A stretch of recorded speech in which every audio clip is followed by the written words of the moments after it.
Vamos a continuar con nuestra enseñanza. Estamos en la jornada número 39, ¿verdad? 38 o 39. ¿Quién tiene la 9? 9, ¿verdad? Sí, jornada 39. 39, vamos. En Números 33, 45 dice de esta manera.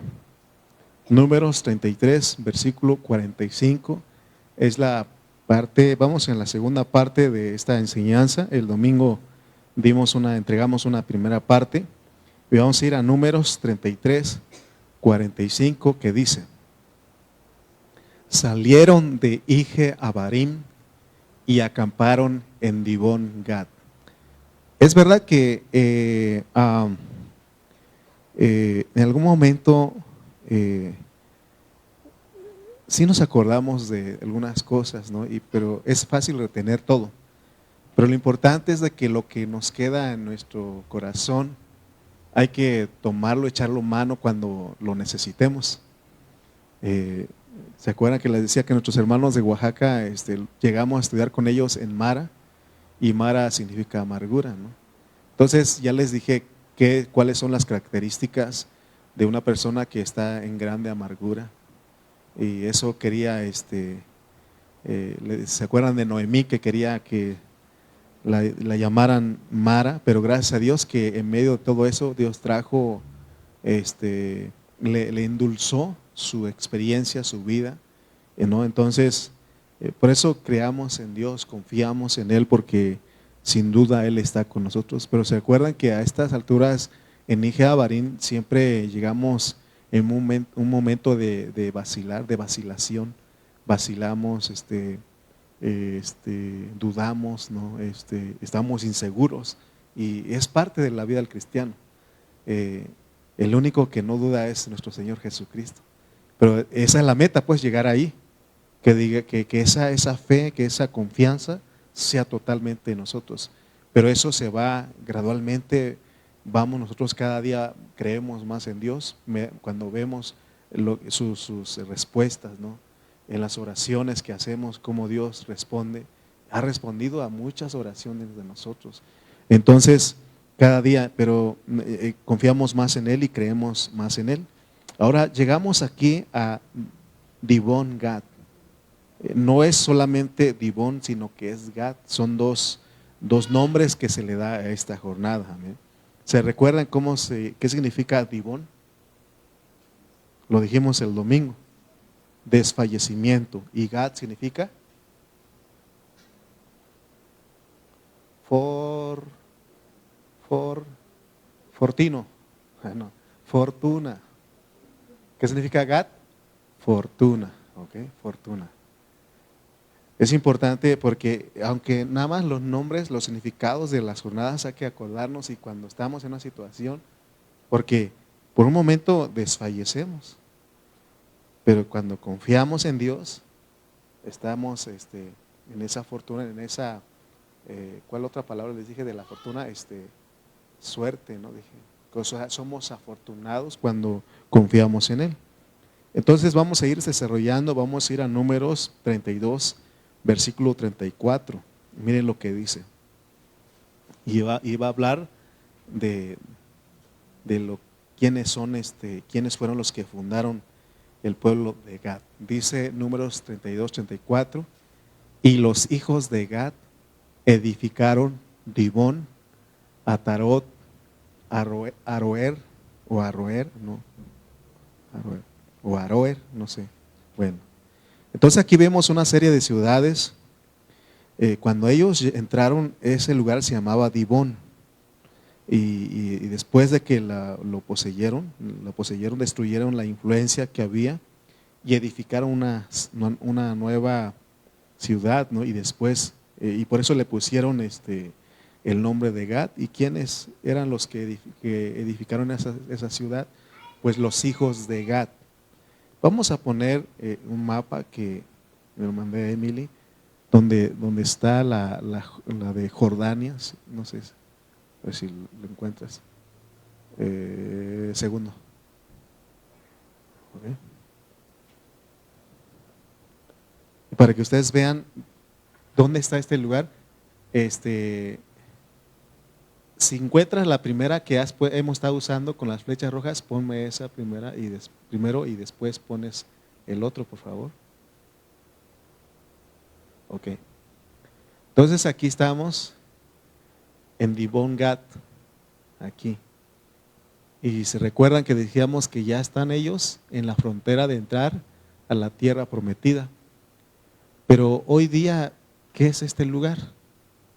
Este lugar, ¿cómo se llama hoy día? Este es en el tiempo de cuando los hijos de Israel salieron de Egipto y caminaron todo esto por 40 años. Pero aquí, ¿cómo se llama esto en la actualidad? A ver si ahora sí tienes la imagen 2 del que te mandé hace rato. Y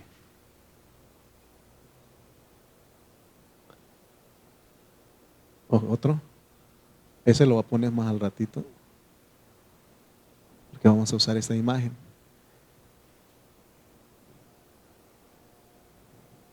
Ok, aquí está. Hoy se dan cuenta que ellos llegaron en Agaba y se recuerdan que iban a caminar acá, pero no se les permitió y dieron vuelta.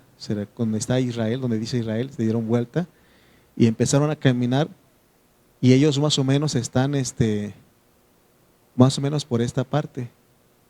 Ahora, hoy día este lugar de donde este es en el tiempo de los hijos de Israel, cuando ellos caminaron, este se llamaba Moab, no, perdón, Edom, y luego Moab. Esto es Moab. Entonces esto ahora se llama Jordania. ¿Se acuerdan que este es Cisjordania? Esta es Jordania, y aquí está Siria, Líbano, Israel, Gaza. Cuando ustedes escuchan que hay guerra en Gaza, está hablando de este lugar, este territorio. Y entonces, aún esta parte en Cisjordania, eso existe en la actualidad, ¿no? Está el Líbano, Siria, Irak, Arabia Saudita, aquí está el Mar Rojo. Bueno, solamente quería mostrarles hoy dónde está este lugar, porque este lugar Dios lo reservó para algo. ¿Se recuerdan que les dijo: no le hagas nada a Moab, no le hagas nada a Edom? ¿Por qué? Porque eran sus familiares, ¿se recuerdan? Que eran sus primos. Bueno, esta también en un tiempo se llamaba Transjordania, y este lugar se le dio a los hijos de Rubén, a los hijos de Gad y a los hijos de Manasés. ¿Se recuerdan que dijeron ellos: danos esta parte? Y ya no quisieron cruzar el río, porque tenían que cruzar el río, y fueron otros, sí cruzaron. Entonces, pero ellos se quedaron en ese lugar. Y también a los hijos de Manasés, pero ellos habían vencido a los príncipes que había en ese lado. Primero tuvieron que vencer a esos príncipes para entonces heredar. Pero fíjense que Gad fue el primero que comenzó a recibir la heredad. ¿Y quién fue Gad? Gad fue uno de los hijos de Jacob. ¿Se recuerdan que tuvo 12 hijos? Por eso son 12 tribus. Gad es el primer hijo de la sierva o de la esclava de Lea. Recuerden eso, pues. Jacob, 2 mujeres, Lea la fea y Raquel. Así dice, ¿no? Lea fue, ya ves, ¿se acuerdan que él trabajó 7 años por Raquel y lo engañaron y le dieron a Lea? Y trabajó otros 7 años y se le dio a Raquel. Entonces ellos fueron los que heredaron esta primera parte. Entonces hablamos de Raquel y Lea, pero cada una de ellas tenía su sierva. Y entonces Raquel tuvo a su sierva Bila, y Lea a Silpa.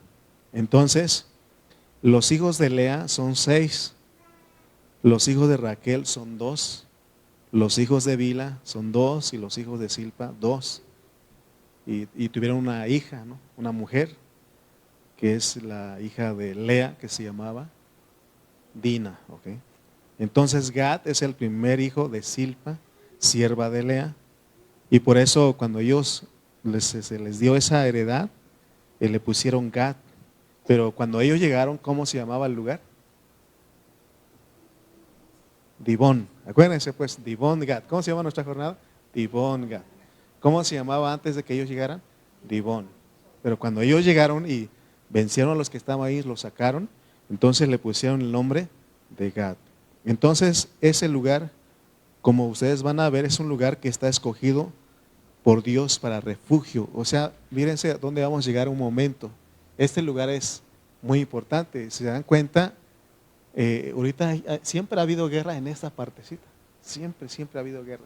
Y sigue habiendo en ese tiempo. Si han escuchado las noticias, ¿no? Entonces, ¿cómo está ahorita? Hay guerra de aquí contra Israel, de los de aquí contra Israel, de acá contra Israel, de acá contra Israel, todos contra Israel. Pero este lugar es muy importante para Dios, porque Dios lo escogió para el refugio de su pueblo. Entonces vamos a ver unos versículos, pero este lugar se pierde cuando hay infidelidad. ¿Qué es ser infiel? Es no creerle, es ir tras de otros dioses. Entonces por eso que se llama Dibón, y cuando ellos se arrepienten y creen en Dios, se llama Gad. Entonces Dios nos muestra eso para nosotros, amados hermanos, que de repente nosotros vacilamos pues y le somos infieles a Dios, pero gracias a Dios que nos arrepentimos. O sea, yo espero que ustedes me entiendan esto, porque no es de que Dios diga entonces sé infiel, no. De repente caemos, ¿me explico? No es, o sea que dejamos de creer en Dios, dejamos de confiar en Él, y es cuando se llama Dibón. Pero otra vez que creemos, se llama Gad. Amén. Entonces, cuando ellos lucharon con Josué, eventualmente Gad heredó Moab, esa región. Gad lo heredó.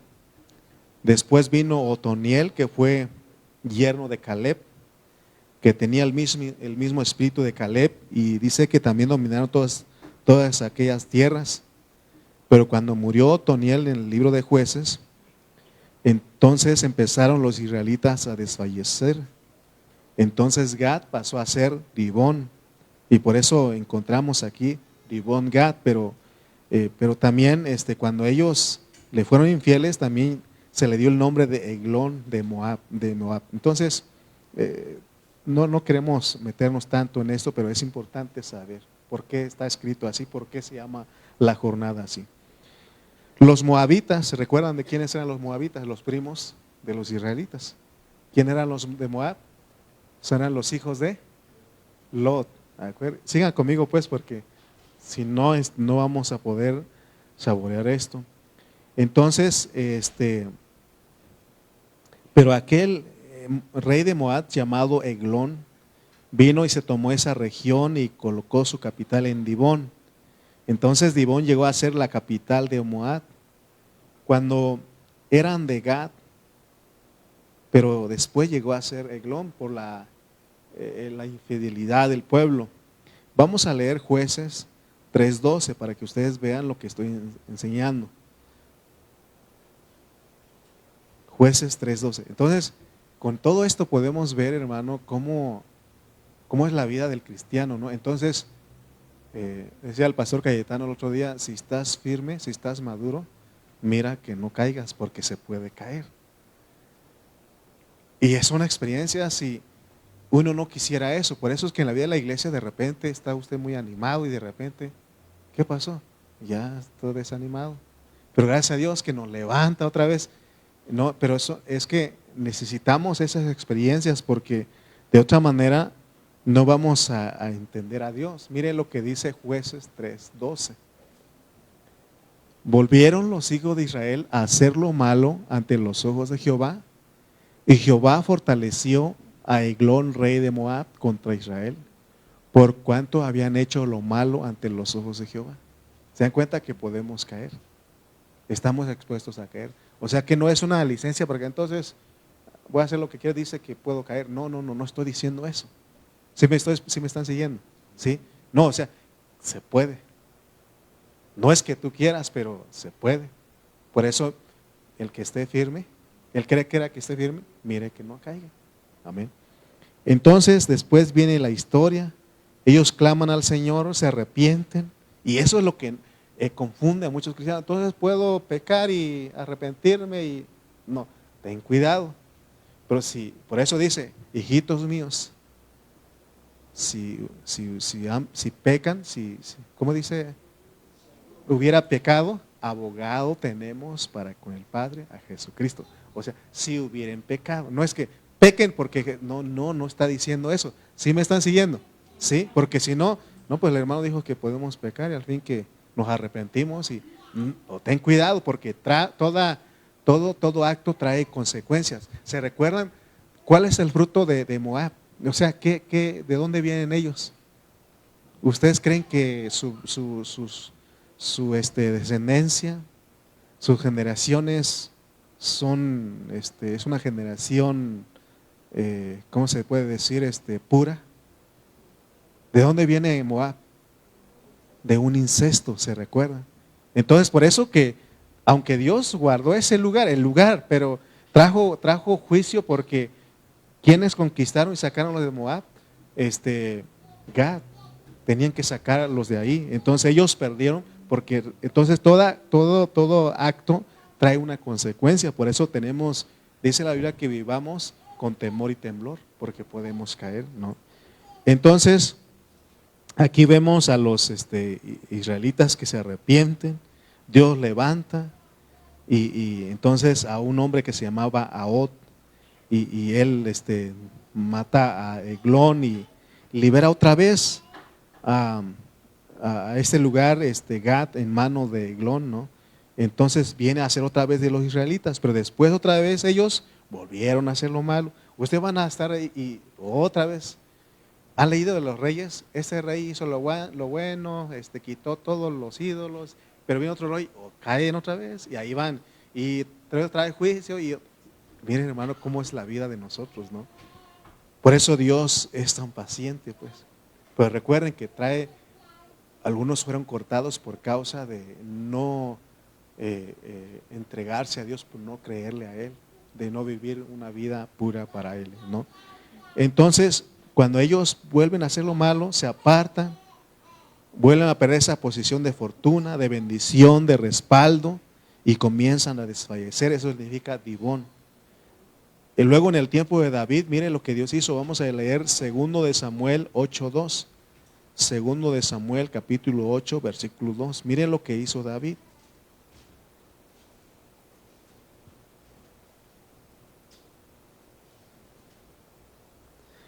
Derrotó también a los de Moab y los midió con cordel. Miren lo que hizo él aquí con los de Moab.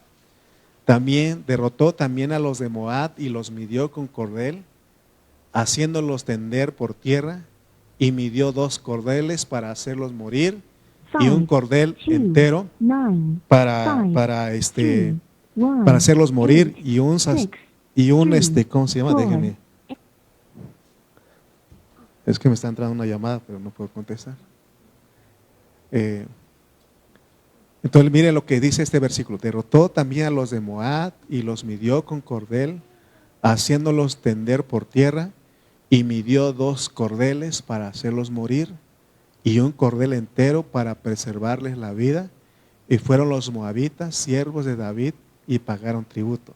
¿Qué entienden ustedes en ese versículo? ¿Qué creen ustedes que está tratando de decir Samuel aquí? Otra vez. Derrotó también a los de Moab y los midió con cordel, haciéndoles tender por tierra, y midió 2 cordeles para hacerlos morir, y un cordel entero para preservarles la vida. Y fueron los moabitas siervos de David y pagaron tributo. ¿Quién sabe qué estará diciendo? Pero hay otra versión que nos ayuda. La versión Palabra de Dios para Todos dice: también derrotó a los moabitas, los obligó a tenderse en el suelo y los midió con una cuerda. Mató a los que quedaban dentro de cada 2 medidas de la cuerda, y a los que quedaban dentro de una medida los perdonó la vida. Fíjense. Sí, más o menos, sí me entienden, porque ya leí esto. A ver, ¿quién le captó? Y que me diga, yo entendí esto. ¿Nada? Ok. ¿Se recuerdan que ellos tenían que sacar a los gigantes hablamos de que quienes habitaban, ¿se acuerdan de los hijos de Anac?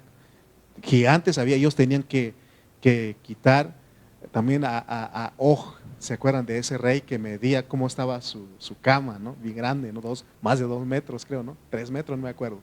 Pero son gigantes y tenían, ahora, cuando David mató a los de Moab, y miren pues, porque miren, Dios tiene misericordia, porque si alguien está en una situación en pecado, porque hay engaño hoy día, por eso se recuerdan de que hay orientación sexual y todo eso, ¿no?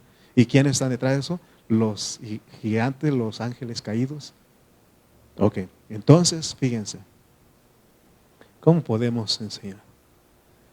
Bueno, no sé si ustedes alcanzan, aquí da una rayita, es un triple y y está el otro acá, ¿no? Entonces dice él, porque de dos cordeles, ¿no? De aquí a allá vamos a decir que son 2 cordeles. Entonces agarró a todos los de Moab y los puso, acuéstense. Los que medían de este punto hasta acá, que son 2 cordeles, son los gigantes. Los mató. Y perdonó la vida de los chiquitinos. Por eso bendito sea Dios, porque están unos chiquititos, si no, uno se salvaría aquí, ¿no? ¿Verdad? No sé si Adrián pasaría con nosotros, pero está alto él, ¿no? No se crea. Pero en ese tiempo, ¿no? Pero ellos, o sea que ellos medían más de 2 metros, 3 metros medían. ¿Y cuál es la enseñanza con esta figura? Pues, o sea que Dios no quiere nada con los, tiene que purificar a su pueblo. Qué casualidad que se recuerdan de la parábola de la cizaña y el trigo. Créense juntos, pero llega un momento, ¿no?, en que Dios dice, hay que recoger el trigo y a la cizaña hay que echarlo al fuego. ¿Se recuerdan? Es más, hermano, algún momento enseñamos de que la cizaña no aguanta en la iglesia. Los únicos que aguantan en la iglesia son los que son trigo, los verdaderos cristianos, pues porque no es fácil ser cristiano. La verdad, hermano, yo le pido a Dios que me perdone porque a veces sí dudo, vacilo. Y irán a ir con este frío, con esta lluvia. Y venía mi esposa y se va a caer el cielo y la reunión, irán a ir. Todavía dudo, ¿no? Y ya llego ahí, perdóname, Señor. Tú eres el que los traes, tú convences. Porque no es fácil ser cristiano.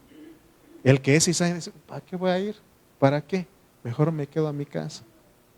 Pero el que es trigo entiende lo que es la vida de la iglesia, pues. Amén. Pero Dios, vimos que David dice que derrotó a los de Moab, pero fíjense la forma de los gigantes, la descendencia de los gigantes los mató, ahí dice. Bueno, aquí no se entiende mucho, pero ya les leí la otra versión, pues, amén. Entonces, ¿saben para qué era esto? Para que los que eran pertenecientes a los gigantes se les aplicara el juicio. Los midió con cordel. Ahí está la otra versión, ¿no? También derrotó a los moabitas, a quienes obligó a tenderse en el suelo y midió con un cordel. Bueno, esto es el mismo, ¿no? Nomás que se puso en blanco, ¿verdad? Sí, ¿verdad? Es la misma versión, ¿no? ¿Sí? ¿Verdad? Es la misma versión que leímos, ¿no? ¿O no? ¿Sí? ¿Es la nueva versión internacional? ¿No? ¿O cuál es esta, pues?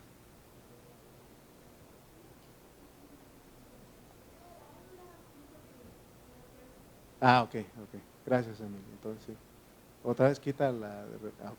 También derrotó a los moabitas, a quienes obligó a tenderse en el suelo y midió con un cordel. A los que habían a lo largo de las de 2 medidas los condenó a muerte. Sí, ya se entiende mejor esto, ¿no? Pero dejó con vida a los que quedaban dentro de la medida siguiente. Fue así como los moabitas pasaron a ser vasallos tributarios de David. Ok, entonces, miren, entonces, ¿por qué mató a los que cabían dentro de 2 medidas? Porque eran descendientes de los gigantes. Amén. Ahora, ahorita vamos a explicar ¿qué aplicación tiene esto para nosotros? Entonces tenemos a David, que fue fiel al Señor, entonces el Señor le concedió aplicar juicio a los gigantes de Moab. Eso es tipo de nosotros. Recuerdan que el domingo hablamos de que la iglesia ha de juzgar a los ángeles. ¿Pero cuáles ángeles? A los caídos, a los que se rebelaron contra Dios. Entonces, a veces ellos desfallecían por apartarse de Dios, eso es divón, y Dios mismo les daba oportunidad a los enemigos de molestarlos. Pero después se arrepentían, clamaban al Señor, el Señor tenía misericordia y volvían a vencer y pasaban del desfallecimiento a la fe, a la experiencia. Pero después volvían a apartarse. Esa es una experiencia de la frontera. O sea que es que Dios tiene que purificar todo. Dice que en el reino ninguno que está vestido de bodas puede entrar. Se recuerda que entró uno sin estar vestido de bodas y le dijeron, ¿quién te dejó entrar? Dice que él enmudeció y lo agarraron y le echaron afuera. Entonces eso significa que a veces andamos en el Espíritu. ¿Se recuerdan que el hermano Toño Junco les dije que nos enseñó algo? Es mejor vivir y andar en el Espíritu todo tiempo que estar tornándose al Espíritu. Porque tornarse al Espíritu significa que te saliste, ¿no? Y esa es la experiencia de nosotros los cristianos. A veces andamos en el Espíritu y a veces andamos en la carne. Y Pablo dijo, si vivimos por el Espíritu, andemos también por el Espíritu. O sea, pero eso se aprende. Esta no es de la noche a la mañana, eso se aprende. ¿Sí me están siguiendo? Sí se aprende, pero es una realidad de nosotros. No de repente usted se sale en la carne. Es más, hay cristianos que decimos, me voy a bajar de la cruz y me vas a conocer. Síguele y me vas a conocer, ¿no? No, alguna vez hemos dicho a nuestros semejantes, ¿no? No sé, síguele y me vas a conocer. Vas a conocer los Reyes, los Covarrubias, los García, ¿no? Los Limas ¿no? O sea, ahí y es que eso en la carne, pues, ¿cuál va a ser en el espíritu eso? ¿No? En el espíritu dice que la blanda respuesta aplaca la ira. Ese es el espíritu. Pero si empezamos los dos a gritar, entonces estamos en la carne. Entonces, también a veces andamos en lo natural y andamos hundidos, andamos aplastados. ¿Cómo está, hermano? Bien dentro de lo que cabe. Para no decirte que bien mal, ¿no? Pero hasta que gemimos al Señor. O sea que esa es una experiencia, pero la cosa no es quedarnos ahí. ¿Sí me explico? Porque ¿quién no se ha desanimado aquí? Yo me he desanimado a veces. Pero uno clama al Señor y gemimos al Señor, decimos, Señor, perdóname. Pedimos misericordia y el Señor nos pone otra vez en el Espíritu y pasamos otra vez a la experiencia del Espíritu. Y es cuando podemos gozarnos, estar gozosos siempre en el Señor. Solamente en el Espíritu. Amén. Porque si no estamos en el Espíritu, ¿cuál gozoso? Bien triste, bien afligido, bien afanado, bien preocupado, ¿no? Fíjense en un detalle. Vamos ahora a poner la imagen que pusieron hace rato jóvenes. Se recuerdan del lugar santo y lugar santísimo. Y miren esta imagen. No sé si se alcanza a ver. ¿Sí alcanzan a ver? Aquí está el candelabro, la mesa de los panes. Ahí está el altar y ahí pone el incensario. Y eso es en el lugar santo, pero en el lugar santísimo está el arca del pacto, ¿no? Así estamos nosotros. Así estamos nosotros. A ver, les pregunto, a ver cómo estamos aquí. ¿Qué lugar, qué parte de nosotros es el lugar, tipifica el lugar santo? El alma. ¿Y qué lugar tipifica el lugar santísimo? El espíritu, amén. Entonces, ¿por qué está el incensario aquí? ¿Por qué ponen incienso aquí? Porque esas son las oraciones. ¿Qué hacemos nosotros? Clamamos, gemimos, perdónanos, Señor, me arrepiento, Señor. Oye, entonces agarra él el incensario y pasa al lugar santísimo. Solamente así se puede pasar al lugar santísimo. Si el sacerdote pasa al lugar santísimo sin tomar el incensario, se muere. Amén. Es más, dicen que los sacerdotes porque hay una refutación acerca de esto, ¿no? Porque decían que se le amarraba como un tipo ¿cómo se llama? Cordón, pero algo para que, campanita, ¿no? Así dicen algunos, y otros dicen que no es cierto. Bueno, la realidad es de que el sacerdote no podía entrar allá, porque es el lugar santísimo. Entonces, si estás enojado, estás de malas, estás en la carne, en pecado, no puedes entrar al lugar santísimo. ¿Qué es lo que necesitamos? Arrepentirnos, gemir, clamar, perdóname Señor, he pecado delante de ti. Que no dice, si confesamos nuestros pecados, Él es fiel y justo para perdonarnos y limpiarnos de toda maldad. ¿A poco no? Entonces, entramos al lugar santísimo. Amén. Entonces, pero hay un velo, pues. Pero cuando Jesús también murió, dice que el velo se rasgó. Ahora tenemos entrada no por nosotros, sino por Cristo. Él es el sumo sacerdote que está intercediendo todo el tiempo por nosotros. El Señor allá llega a nuestra maldad, a la presencia de Dios, y Dios dice, merece morir, porque esa es justicia. Merece morir. Pero está el sumo sacerdote y Él entra. Él entró y él fue sacrificado, está la sangre ahí, Él entra, ofrece y Dios vuelve a tener misericordia de nosotros cuando nosotros gemimos, nos arrepentimos. Amén. Entonces, el lugar santo representa el alma, por eso nosotros a veces estamos en el alma y comenzamos a orar tristes, afligidos, acongojados, desfallecidos. O sea, miren, a veces no he entendido muchas cosas y ahora lo entiendo más. No es malo que un hermano cuando ore se aflija, se derrame, llore, no es malo, porque eso es en su alma, pero eso es una muestra de humillación. ¿Alguna vez usted ha orado y está inconsolable ahí y está diciendo, Señor, perdóname, Señor, y ahí está usted ahí? Y eso, porque uno está afligido, pero eso es una preparación. Nuestra oración no debe ser todo así. Amén. Porque entonces tus emociones no los tienes gobernados, Dios no los gobierna. O sea, está bien.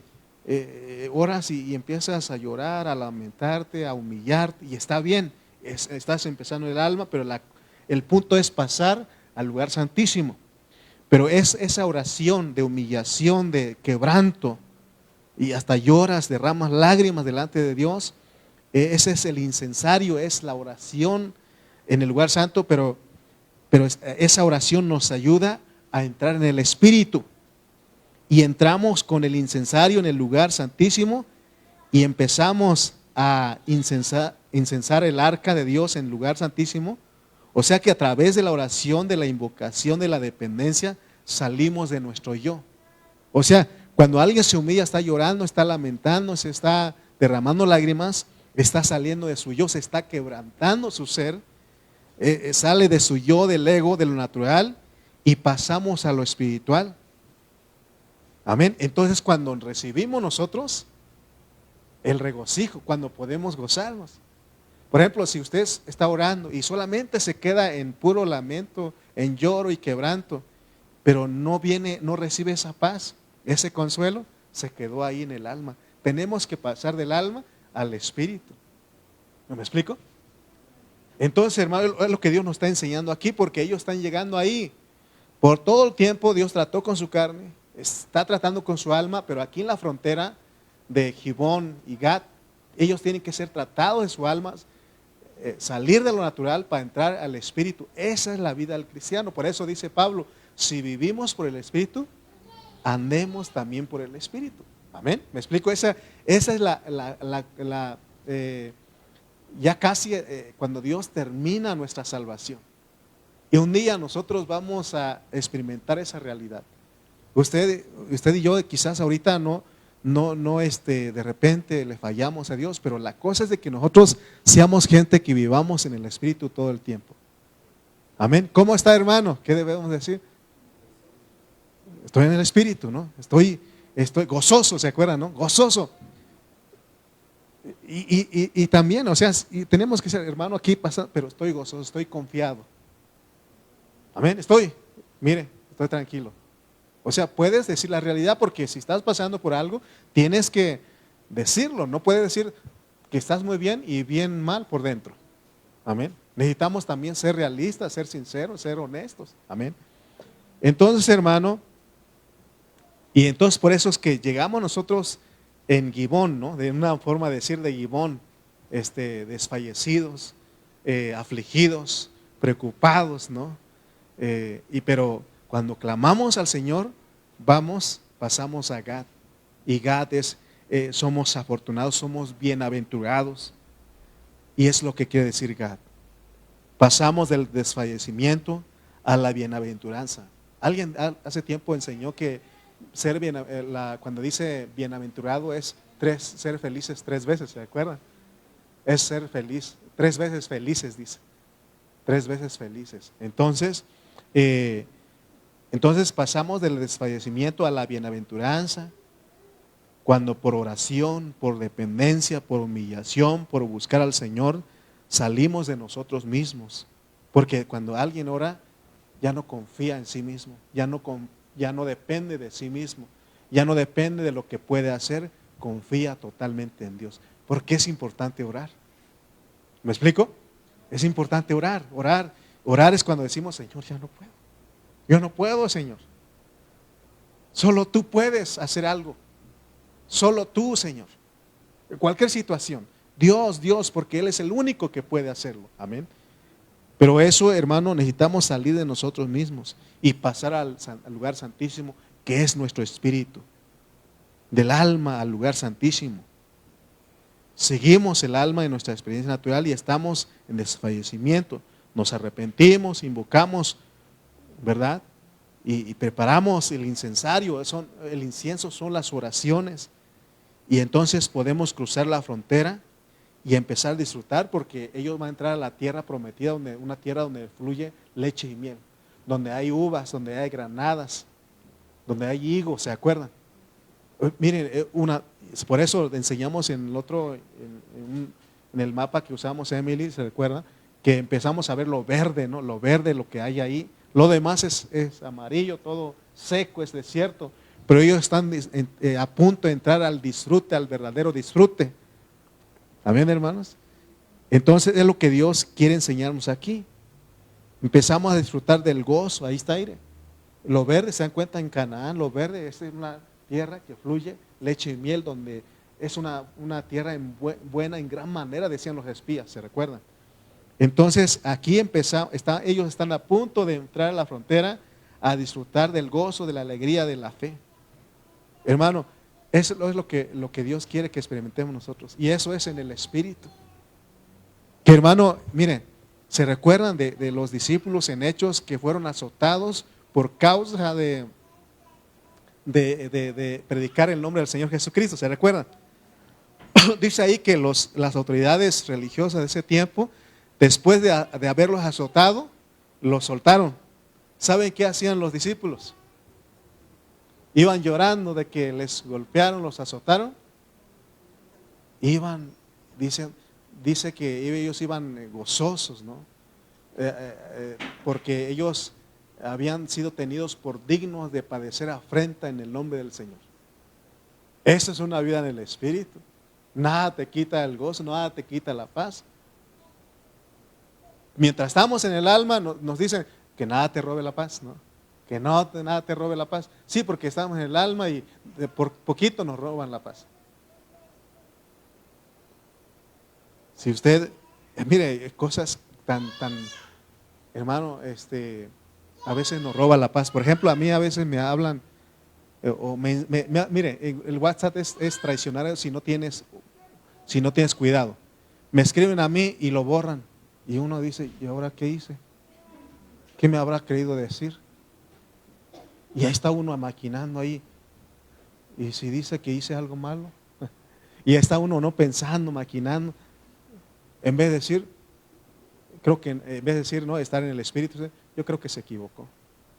¿No?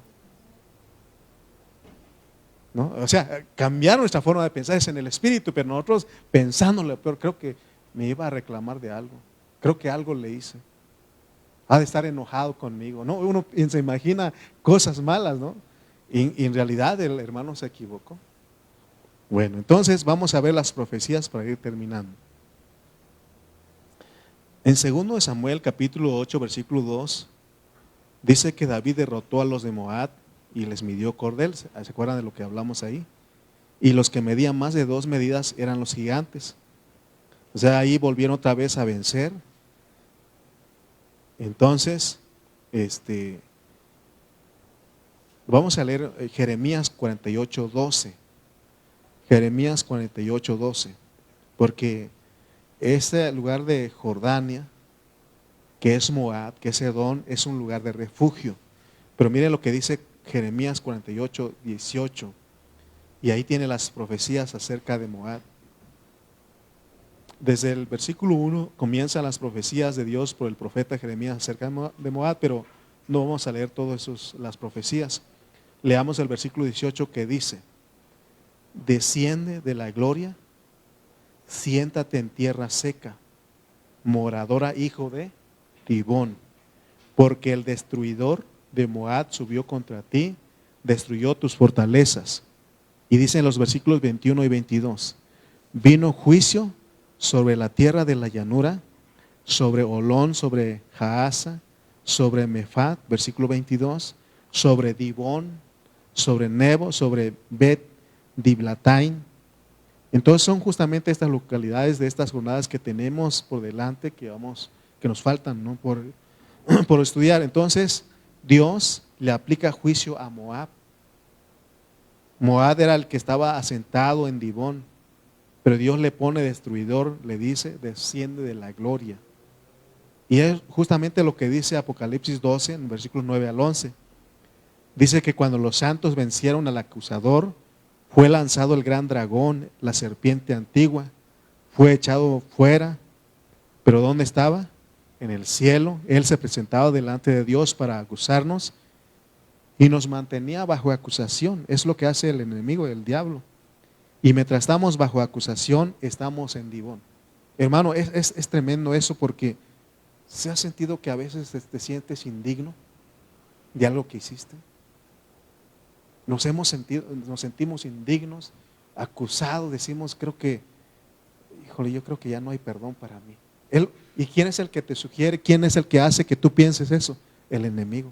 Él es el acusador día y noche, como dice Apocalipsis 9, Él está acusándonos.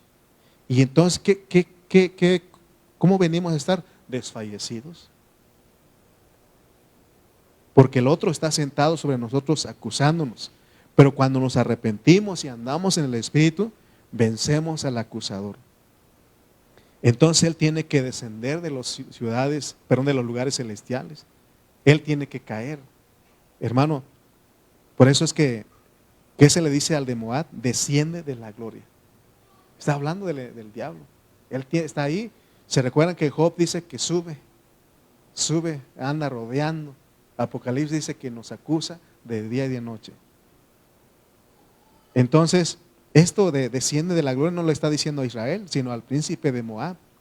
Dice: siéntate en tierra seca, moradora hija de Dibón, porque el destruidor de Moab subió contra ti y destruyó tus fortalezas. Y luego sigue hablando, todo en ese contexto, y en el versículo 22 vuelve a mencionar el juicio sobre Dibón, sobre Nebo, sobre Bet Diblatain. O sea que el juicio de Dios va siendo aplicado. En la medida que el pueblo de Dios va avanzando, los demonios van cayendo. Mire, cuán importante es de que Cristo se forme cada día en nosotros. En todos los enemigos van cayendo. Pero si nosotros nos estancamos, no hay crecimiento, no avanzamos en nuestra salvación, ellos no caen, ellos se están riendo de nosotros. Amén. Entonces, hermanos, Satanás no puede acusarte más, porque ya no se halló lugar para él en el cielo. Por eso se le dice: desciende de la gloria. Es como si el Señor le está diciendo: tú te exaltaste. ¿Se acuerda que hubo orgullo en él? Él se exaltó. Él dijo: pondré un trono y seré semejante al Altísimo. ¿Se recuerdan? Entonces, pero ahora dice Dios, mira ahora quién yo exalto. El pueblo que se humilló, a él yo exalto. Por eso es importante humillarnos delante de Dios. Por eso el salmista dijo, no a nosotros, sino a tu nombre da gloria. Amén. Y dice, y tú que te exaltaste tienes que ser juzgado por una criatura que era inferior a ti. Por eso el salmista también dice, ¿quién es el hombre? ¿Qué es el hombre para que lo visites? Dice, le hiciste un poco inferior a los ángeles y lo coronaste de gloria. Hermano, mire el lugar que Dios quiere dar a la iglesia. Pues por eso es importante que nosotros anhelemos la salvación hasta que Cristo se forme totalmente en nosotros. Entonces los enemigos caen. ¿Se acuerdan? Cantamos esa alabanza, tiene sentido para nosotros ahora. Amén. Que no dice una alabanza, ¿cómo dice? No, esa es otra, pero hay otra que cantamos que dice, ya se cayó. ¿No se acuerdan de esa? Ahorita no me acuerdo el tono, pero se recuerdan que cantamos y eso es lo que está diciendo. Pero no es nada más cantarlo, es vivirlo, es, hermano, la experiencia de la vida del Espíritu. Amén. ¿Sí me están siguiendo? Por eso dice, los poderes del siglo venidero son del pueblo de Dios. No sujetó a los ángeles el siglo venidero, sino a la simiente de Abraham. O sea, usted y yo somos creyentes en el Cristo, que somos la simiente espiritual de Abraham. En Isaías capítulo 15 y también en Daniel 11, y ahí está el destino de esa región en lo histórico, en lo escatológico y en lo espiritual, que tiene relación. Por eso decíamos que este lugar es importante.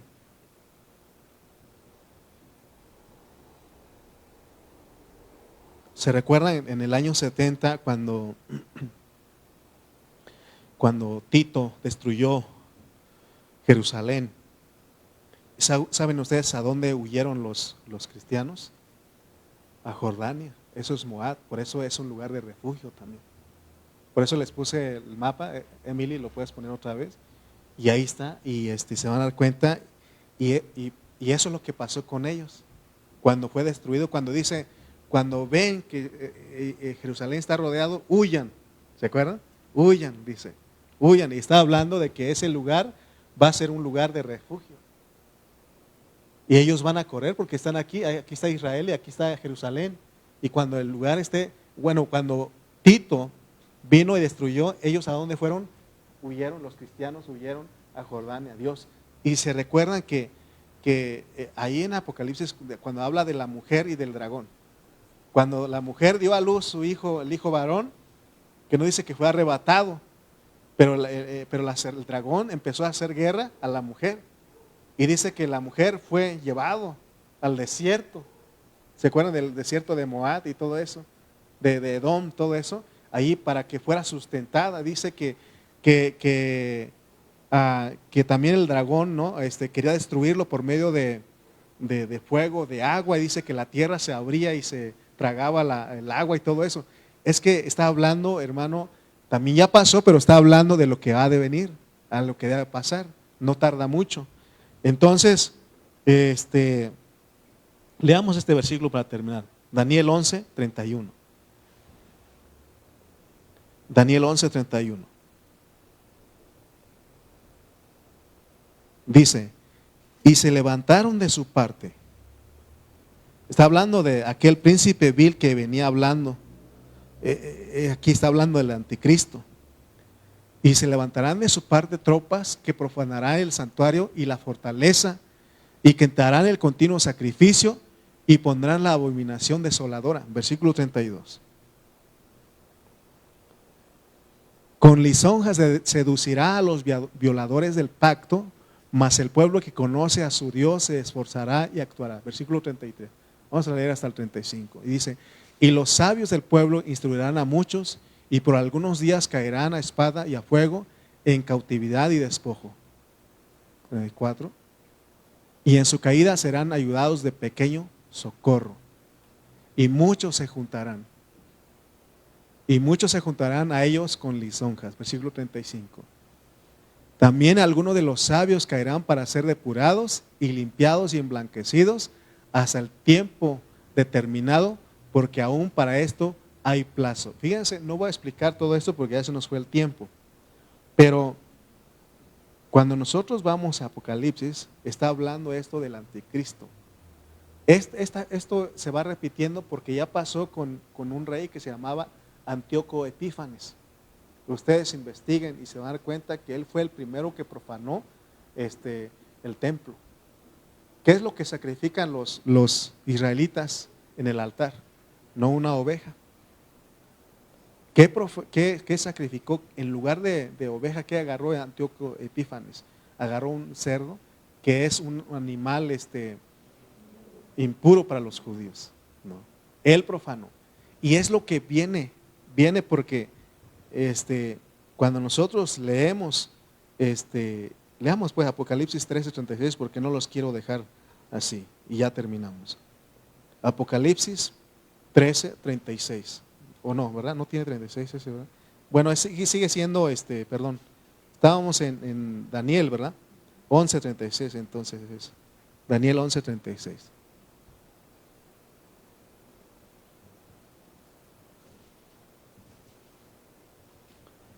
Y el rey hará su voluntad y se ensorbecerá y se engrandecerá sobre todo Dios, y contra el Dios de los dioses hablará maravillas y prosperará hasta que sea consumada la ira, porque lo determinado se cumplirá. Esto es la escatología, está hablando de los eventos futuros, versículo 37. Del Dios de sus padres no hará caso, ni del amor de las mujeres, ni respetará a Dios alguno, porque sobre todo se engrandecerá. Espérense en este punto, porque, hermano, no quiero que usted haga una idea, pero mire lo que está pasando en el mundo. Hay un gobernante que es vecino de México, para que no me cancelen a mí en la cuenta, ¿no? ¿Cómo se está engrandeciendo? ¿Se acuerdan que dijo que como no le dieron el premio Nobel de la Paz, que ahora él ya no se va a preocupar mucho por la paz? ¿Se acuerdan? ¿Saben de quién estoy hablando, no? Y él es, o sea, él es el que está moviendo todo, ¿no? No estoy diciendo que él es el anticristo, pero tiene cosas, ¿no? Pero el anticristo han habido muchos, pero al final se va a presentar uno. Y miren todo lo que están haciendo, porque están en nombre de la paz, en nombre de la paz. Y aún en nombre de Dios van a hacer todo eso. Pero específicamente este hombre dice: del Dios de sus padres no hará caso, ni del amor de las mujeres, ni respetará a Dios alguno, porque sobre todo se engrandecerá. Versículo 38.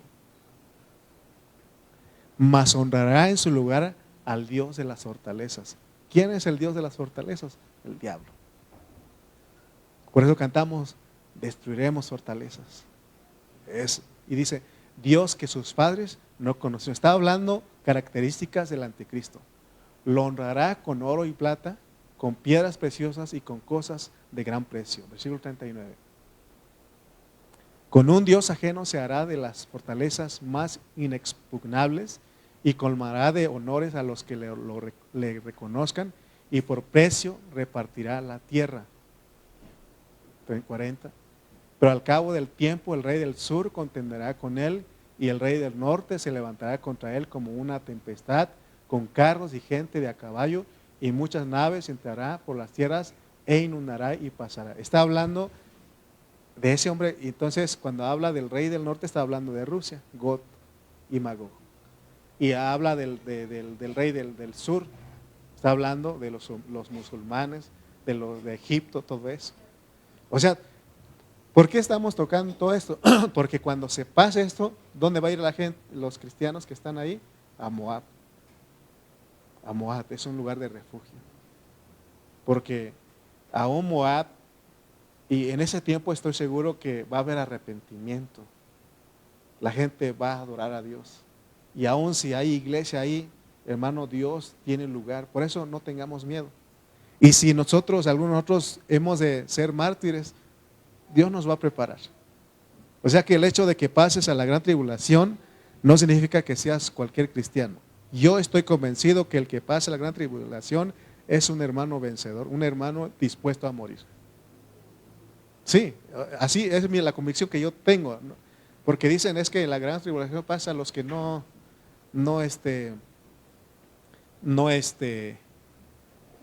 fueron descuidados en vida. Yo, hermano Lalo, respete mi opinión. Yo, el hermano Lalo, pienso que aún el que pasa la gran tribulación no es cualquier hermano. Porque ahí se tiene que estar dispuesto a decir, mátame por mi fe. ¿Te imaginas si en vida cualquier cosita nos queríamos dejar la vida cristiana? ¿Te imaginas allá? Amén. Entonces, pero eso es lo que estamos hablando, pero recuerden lo que significa Gibón, Gad. Gibón, desfallecimiento, es en la carne, en el alma. Pero cuando nosotros nos humillamos, nos arrepentimos, gemimos, clamamos, pasamos al Espíritu, tenemos Gad, somos bienaventurados. ¿Qué quiere decir bienaventurados? Tres veces felices. Amén. ¿Se recuerdan que el mensaje que les di de la visión y de todo eso, les dije que podemos ser felices? Podemos ser felices. O sea, poder ser felices en Cristo no es de que todo te marche bien, que a pesar de las situaciones adversas, a pesar de las circunstancias negativas, uno si confía en Él, uno puede estar feliz. Y en paz, porque no es como la paz que da el mundo. Es una paz, una tranquilidad que uno puede disfrutar en el Señor. Amén. Entonces cualquier cosa que venga, somos Gad. Y si en algún momento somos Gibón, acuérdense, si confesamos nuestros pecados, Él es fiel y justo para perdonarnos y limpiarnos de toda maldad. Hijitos míos, si alguno de ustedes hubiere pecado, abogado tenemos con el Padre a Jesucristo. Amén. ¿Se dan cuenta todo lo que Dios ha preparado para que no digamos, Señor, tuve miedo? No, Él dijo, yo te preparé todo. Aquí estamos y yo creo que somos vencedores. ¿Cuántos creen? Amén, somos vencedores. Vamos a dar gracias a Dios por su palabra. Señor y Dios, te damos gracias en esta hora. Gracias, Señor, por esta oportunidad que nos das de recibir tu palabra, de meditarla, Señor.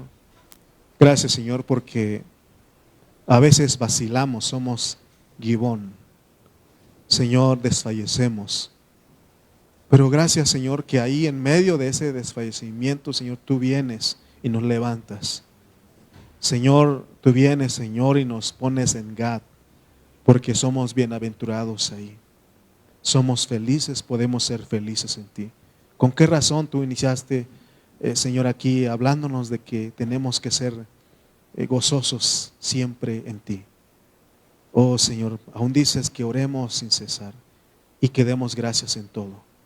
Oh, Señor, gracias, amado Dios, porque conectas los mensajes, conectas las enseñanzas para que sean una experiencia en nosotros. Perdona nuestra vacilación, perdona nuestra inseguridad, nuestra duda. Aquí estamos, Señor, y gracias porque hoy podemos creer un poco más en ti. Perfecciona esa fe en nosotros. Por eso los discípulos oraban, aumentanos la fe. Señor, gracias porque cada experiencia, Señor, nos lleva a otro grado, Señor, de confiar en ti, de creer en ti. Señor, gracias porque solamente por medio de las experiencias negativas, Señor, podemos aún confiar más en ti. Gracias por tu palabra, gracias por mis hermanos que se hicieron presentes en esta hora. Señor, gracias porque has sido bueno con nosotros. Señor, te damos gracias en el nombre de Cristo Jesús. Amén y amén, amén.